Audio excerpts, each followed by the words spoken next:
11,065 শূন্য পদে 2022 নিয়োগে আনঅ্যাবসর্বড এনওএসডিএল ও 2022 নিয়ে স্যার একটি বিতর্ক তৈরি হয়েছে। এর বিতর্কের সমাধান কোথায় বা এই শূন্যপদ কাদের পাওয়ার কথা, এই নিয়ে বিস্তারিত বলবেন কলকাতা হাইকোর্টের আইনজীবী আলী হাসান আলমগীর স্যার। দেখুন, আনঅবজার্ভদের যে ইস্যুটা, আনঅবজার্ভ বলতে এই আনঅবজার্ভ কথাটা রিক্রুটমেন্টে কিন্তু তুলনামূলকভাবে নতুন। মানে আমরা পশ্চিমবঙ্গের মধ্যে যে সমস্ত রিক্রুটমেন্ট নিয়ে সাধারণত অভ্যস্ত, এখানে আনঅবজার্ভ কিছু নাই। একটা কাট অফ ডেট যদি ঠিক হয়, যদি প্রিডিটারমাইন্ড কাট অফ ডেট হয়, তাহলে সেই কাট অফ ডেটের মধ্যে যারা আসলো, তারপর 5%-এর প্যানেল থাকলো, ব্যাস গল্প শেষ। আনঅবজার্ভ আবার কি? যেখানে ভ্যাকেন্সি পড়ে আছে সেখানে আনঅবজার্ভ বলে কিছু নেই, মানে এটা হচ্ছে প্রথম কথা। এবার তাও যখন উঠেছে প্রসঙ্গ, তো তখন সেই প্রসঙ্গটাকে তো অ্যাড্রেস করতে হবে, সেটাকে তো এড়িয়ে যাওয়া যাবে না। এবার এখানে যেটা হলো সেটা হচ্ছে যে একটা মামলার প্রেক্ষিতে সুপ্রিম কোর্টে বোর্ডের তরফে একটা হলফনামা জমা দেওয়া হলো প্রায় 550 পাতার। সেই 550 পাতার হলফনামাতে সুপ্রিম কোর্টে West Bengal board of primary education বলল যে 11,765টা ভ্যাকেন্সির মধ্যে তারা 9,533টা যোগ্য ক্যান্ডিডেটকে পেয়েছে। এই যোগ্যতার কোনো মাপকাঠি আগে থেকে ঠিক করা ছিল না, যে না এইটাই যোগ্যতার মাপকাঠি, এই স্কোরটাকে অ্যাচিভ করতে হবে তবেই তুমি যোগ্য, না হলে তুমি যোগ্য নও, এটা কিন্তু ছিল না। প্রথম হচ্ছে এটা, কারণ এই রিক্রুটমেন্ট নোটিফিকেশনটা হচ্ছে 2022 সালের 29শে সেপ্টেম্বর। তারপর ওরা ভ্যাকেন্সি ডিক্লেয়ার করলো 2022-এরই অক্টোবরে। তারপরে 2022-এর ডিসেম্বর না নভেম্বর মাসে ফাইনাল ভ্যাকেন্সি, কিছু ভ্যাকেন্সিকে এক্সক্লুড করলো রিট পিটিশনের জন্য, দিয়ে 11,765 থেকে সম্ভবত 93টা ভ্যাকেন্সিকে বাদ দিয়েছিল। এবার এর মধ্যে কত স্কোর করতে হবে না করতে হবে সেসব তো ব্যাপার ছিল না, কারণ হচ্ছে যারা পার্টিসিপেন্টস ছিল তাহলে তারা আগে থেকে তাদের এটা জানার সুযোগ ছিল না যে বোর্ড এরকম একটা কাট অফ ঠিক করতে চলেছে।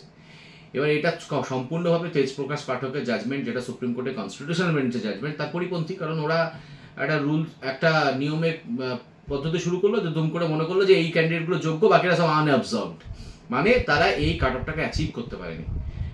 বুঝলাম, তাও ঠিক আছে। এবার যে ইস্যু, যে মামলার প্রেক্ষিতে এই হলফনামা তারা জমা দিয়েছে, সেই মামলাতে কিন্তু সুপ্রিম কোর্ট একটা ইস্যু ডিসাইড করেছে। অবশ্যই আমরা সেই ইস্যুর এগেনস্ট নয়, কারণ সুপ্রিম কোর্ট ডিসাইড করে দিয়েছে ভালো। সুপ্রিম কোর্ট বলেছে 20 এবং 2022 ব্যাচের ডিএলএড ডিপ্লোমা ডিগ্রি হোল্ডাররা এই রিক্রুটমেন্টে বসার জন্য যোগ্য। একদম ঠিক, সঠিক, তাতে কোনো দ্বিমত নেই। এটা ক্যালকাটা হাইকোর্টের সিঙ্গেল বেঞ্চও বলেছিল। ডিভিশন বেঞ্চ উল্টো অর্ডার দেওয়ার কারণে, ডিভিশন বেঞ্চ সেই অর্ডারটাকে খারিজ করার কারণেই ব্যাপারটা সুপ্রিম কোর্টে গেছিল। কিন্তু এখন প্রশ্ন হলো, যেটা গন্ডগোলের জায়গা হচ্ছে, যে সুপ্রিম কোর্টে এই জিনিসটা যখন বোর্ড হলফনামা দিয়ে জানালো যে আমরা ড্রাফট প্যানেল বানিয়েছি, তাতে 9,533 জন আছে, এবং তারপরে এতজন ক্যান্ডিডেট তারা হচ্ছে আনঅবজার্ভ, সংখ্যাটা 2,000 বা 2,500 আশেপাশে। আনঅবজার্ভ মানে তারা ওই কাট অফটা ক্রস করতে পারে, তার মানে কিন্তু এটা নয় যে তারা অযোগ্য, কারণ এই কাট অফটার কোনো বেঞ্চমার্ক তুমি আগে থেকে দাওনি। এবার যেটা ব্যাপার, যে মামলার প্রেক্ষিতে এটা দেওয়া হলো, সেখানে সেই মামলাতে একটা এরকম কোনো সিঙ্গেল অর্ডার নেই যেখানে সুপ্রিম কোর্ট বলছে যে ঠিক আছে, পড়ে থাকা ভ্যাকেন্সিটা তুমি যারা এখানে মামলাকারী তাদের জন্য কাজে লাগাও, বলেনি সুপ্রিম কোর্ট। না কোনো ইন্টারিম অর্ডারে আছে, না ফাইনাল অর্ডারে আছে। বরং ফাইনাল অর্ডারে সুপ্রিম কোর্ট স্পেসিফিক্যালি বলল যে আমি শুধু ইস্যুটাকে ডিসাইড করে দিলাম, এই মামলায় যারা আয়ে ফাইল করে যুক্ত হয়েছে তারা তাদের আয়গুলোকে উইথড্র করুক, এবং তাদের জন্য কোনো বক্তব্য থাকে তারা তাদের আপন আপন জুডিশিয়াল ফোরামে যাক, মানে হাইকোর্টে আসুক, এবং হাইকোর্ট তাদের বক্তব্য শুনবে। তাহলে 20-22 ডিপ্লোমা ডিগ্রি হোল্ডাররা এই রিক্রুটমেন্টে পার্টিসিপেট করার জন্য যোগ্য, এই পয়েন্ট ডিসাইড হয়ে গেল। কিন্তু সুপ্রিম কোর্ট তাদের যোগ্যতা মানটুকুই শুধুমাত্র ডিসাইড করলো। সুপ্রিম কোর্ট এটা বললো না যে তুমি এদের জন্যই ওই ভ্যাকেন্সিটাকে ইউজ করো। প্লাস বোর্ডও আগে বলেনি একটা দিনও, কোনো দিন 2022 সালে সেপ্টেম্বর থেকে 2024 ফেব্রুয়ারি, যতদিন পর্যন্ত 2024 ফেব্রুয়ারি এই জন্য জরুরি যে তখন ওরা ইন্টারভিউ নোটিফিকেশন দিয়েছিল 20-22 ডিপ্লোমা ডিগ্রি হোল্ডারদের জন্য। একটা জায়গাতেও এরকম কোনো কিছু বললো না যে এই ভ্যাকেন্সিটা আমরা শুধুমাত্র এদের জন্য ব্যবহার করবো, মানে অর্থাৎ কিন্তু একটা ইয়ারমার্ক ভ্যাকেন্সি। কিন্তু এখন ওরা বলতে চাইছে যে এই ভ্যাকেন্সিটা হচ্ছে ইয়ারমার্ক ভ্যাকেন্সি, এটা আমরা এদের জন্য শুধু ব্যবহার করবো। মানে ওদের সাবমিশন হচ্ছে ক্যালকাটা হাইকোর্টে যে আমরা এই ভ্যাকেন্সিটা শুধুমাত্র এদের জন্য ব্যবহার করব যারা সুপ্রিম কোর্টের 20-22 ডিএলএড ডিপ্লোমা ডিগ্রি হোল্ডার যারা মামলাকারী ছিল। এইটা একটা পাবলিক এমপ্লয়মেন্টের যা পলিসি এবং প্রিন্সিপাল অফ ন্যাচারাল জাস্টিসের গ্রেট ভায়োলেশন। এই জন্য যদি আমি এই যে তথাকথিত আনঅবজার্ভ লিস্ট বলে যেটা ক্যান্ডিডেটগুলোকে সরিয়ে রাখলো, সেই সমস্ত ক্যান্ডিডেটদের মধ্যে যদি এমন ক্যান্ডিডেট থাকে যে ক্যান্ডিডেট তার টোটাল স্কোরের মাধ্যমে ওই 20-22 ডিপ্লোমা ডিগ্রি হোল্ডারের কোনো ক্যান্ডিডেটের টোটাল স্কোরকে ছাপিয়ে যাচ্ছে, তাহলে কি করে তাকে এই এমপ্লয়মেন্টটা থেকে বঞ্চিত করা হবে? কারণ সুপ্রিম কোর্ট এই কথা বলেনি যে তুমি 20-22-এর জন্য এটা ব্যবহার করো এবং 20-22-এর চাকরি দাও। সুপ্রিম কোর্ট ইস্যুরা ডিসাইড করেছে, যেটা নিয়ে কোনো দ্বিমত নেই, ঠিকই আছে। কিন্তু তারপরের ধাপটা তো নিউ অনুযায়ী হবে, রিক্রুটমেন্ট রুলস অনুযায়ী হবে, এবং সেটা হবে ডিসেন্ডিং অর্ডার অফ মেরিট অনুযায়ী। যে পর্যন্ত প্যানেল হয়েছে, যেটা কাট অফ, তারপর নামবে আস্তে আস্তে, তাতে যারাই সুযোগ পায়।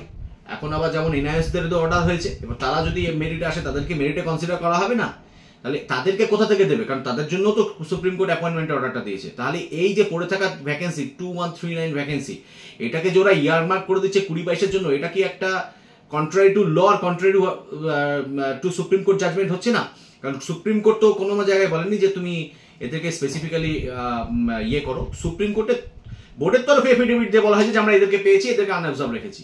তো বাকি যে ভ্যাকেন্সিটা, সেই ভ্যাকেন্সিটা তো স্বাভাবিকভাবেই যোগ্যতা মান অনুযায়ী ব্যবহার হওয়া উচিত। কিন্তু বোর্ড কি করছে, যেমন সেই প্যারা টিচারদের 10% ইয়ারমার্ক ভ্যাকেন্সি হয়, সেরকম ভাবে দেখাতে যায় যে বলছে এটা ওদের জন্য ভ্যাকেন্সি। এবার ওদের জন্য ভ্যাকেন্সি তখনই যদি ওরা সেটাকে সেই মেরিটটাকে কোয়ালিফাই করে, মানে হচ্ছে ওরা দেখা গেল টোটাল স্কোরে ইন্টারভিউ দিয়ে আমার যা স্কোর তার থেকে বেশি, আনঅবজার্ভের স্কোরের থেকে বেশি, তাহলে ওর জন্য ভ্যাকেন্সি অবশ্যই। কিন্তু ওইটাই কোনো বেঞ্চমার্ক নেই যে সুপ্রিম কোর্টে মামলা করেছে, সুপ্রিম তাই জন্য ওদের জন্য রিজার্ভ রাখা হয়েছে, তা তো সুপ্রিম কোর্ট বলেনি। তাহলে এখানে একটা স্পষ্টভাবে একটা বিভাজন সৃষ্টি করা হচ্ছে, মেরিট জাজ করা হচ্ছে না, যেটা কিনা পাবলিক এমপ্লয়মেন্টের ক্ষেত্রে এবং বোর্ডের এই যে রিক্রুটমেন্ট রুলস, সেটাকে ভায়োলেট করছে স্বাভাবিকভাবেই। এবং সব থেকে বড় কথা, আমরা 20-22-এর আগে ডিএলএড করে কমপ্লিট করে এই রিক্রুটমেন্টে পার্টিসিপেট করেছি, এটা কি আমাদের অন্যায় হয়েছে? আমরা যদি 20-22-এর ডিপ্লোমা ডিগ্রি হোল্ডার হতাম, তার জন্য কি আমরা স্পেশাল প্রিভিলেজ পাবো কোনো? আমরাও তো ডিপ্লোমা ডিগ্রি হোল্ডার, আমরাও তো ইন্টারভিউ বসেছি। আমরা অল্প কিছু সামান্য নাম্বারের জন্য, ভগ্নাংশের হিসাবে কেউ একের জন্য কাটাপে আসতে পারিনি। তাহলে এখন যখন ভ্যাকেন্সি পড়াচ্ছে, সেই ভ্যাকেন্সিটা ব্যবহার হলে কি আমাদের মেরিট জাজ আমাদেরকে কি কনসিডার করা হবে না? এটা কি ধরনের একটা অদ্ভুত রকমের প্রসঙ্গ উত্থাপন করছে West Bengal board of primary education. কারণ এটা তো কোনো মতেই এই রিক্রুটমেন্ট রুলসটার সঙ্গে যাচ্ছে না, এটা পুরো কমপ্লিটলি পরিপন্থী। তাহলে তুমি মেরিটটাকে কনসিডার না করে শুধু মামলা করেছে যে তাকে দেবে, তা তো হতে পারে না।